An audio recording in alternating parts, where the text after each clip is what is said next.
European castles, towering monuments to the continent's rich and tumultuous history, stand as a testament to the grandeur of the past.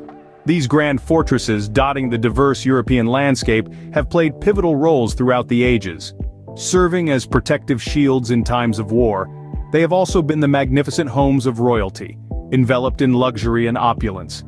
In their high-walled courtyards and grand banquet halls, decisions that shaped the fate of nations were made. Each castle, be it nestled in the verdant hills of Scotland, perched on a German mountaintop, or gracing the banks of France's tranquil rivers, has a unique story to tell. A story of power, of struggle, and of unyielding resilience. But these castles are more than just relics of a bygone era. They are living, breathing embodiments of European history. These castles are not just stone and mortar. They are the enduring legends of Europe's past. Our journey begins in the early Middle Ages, a time when the first castles sprung from the earth, imposing and formidable. These stone sentinels, such as the Tower of London and the Citadel of Aleppo, rose like titans amidst the turmoil of the era. In a world dominated by the sword and the spear, they stood as symbols of power and security. The Tower of London, for instance, was not just a royal residence but a fortress, a treasury, and a prison, reflecting the diverse roles these structures played in the feudal society. On the other hand, the Citadel of Aleppo, located in present-day Syria, was a beacon of resilience, with its massive walls and intricate defensive systems. These fortifications were more than mere buildings. They were strategic assets, centers of administration, and embodiments of the social hierarchy. They bore witness to the ebb and flow of power, the rise and fall of dynasties, and the march of history itself. These early fortresses laid the foundation for the evolution of castle architecture and design. As we journey into the late Middle Ages, castles transformed from stark fortresses to majestic architectural wonders.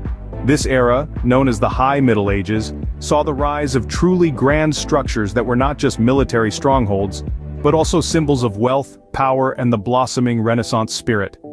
Imagine walking through the corridors of Château de Chambord in France, a castle that encapsulates this evolution with its elaborate, ornate design. Or imagine the Alhambra in Spain, where the intricate details of Islamic art meet the robust solidity of a fortress.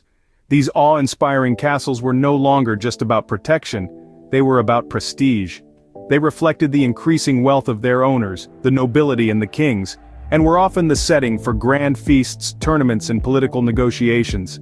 These castles, grand and magnificent, marked a golden era in European history. They serve as timeless reminders of a past where power was not just about might but also about charm and sophistication. As we step into the modern era, castles evolved further, morphing into opulent palaces that exuded luxury. The shift was dramatic, as fortresses of stone and timber gave way to sprawling complexes of marble and gold. These were no longer mere defensive structures but symbols of royal extravagance and the power of the state. Take the Palace of Versailles, for instance, a symbol of the absolute monarchy of the Ancien Regime in France. Its dazzling hall of mirrors, ornate gardens, and grand apartments reflect an era of opulence and grandeur. Similarly, Schönbrunn Palace in Vienna, with its Baroque architecture and expansive gardens, served as the summer residence of the Habsburg rulers, embodying the wealth and influence of the Austro-Hungarian Empire. These palaces were not just homes for the royalty but were designed to impress, to intimidate, and to entertain. They were centers of politics, culture, and society, representing the pinnacle of architectural achievement and luxury. These palaces, in all their opulence, signal the end of an era and the beginning of a new one. From the earliest fortresses to the grandest palaces, European castles have left an indelible mark on history. They stand as monumental reminders of the continent's rich past. From their birth in the early Middle Ages, these fortresses were more than mere structures. They were symbols of power, protection, and prosperity. Over time, as the world around them changed, so too did these castles. They evolved from austere fortresses to majestic castles, each more grandiose than the last. And as the Middle Ages gave way to the Renaissance, the castles transformed once again, this time into luxurious palaces. With every change, they reflected the architectural trends and societal values of the era. These magnificent structures are more than just remnants of a bygone era. They are living history, offering us a window into the past and a testament to human ingenuity. Their stone walls may weather and crumble, but the stories they tell will echo through the ages. Don't forget to subscribe to the channel for more intriguing tales from history.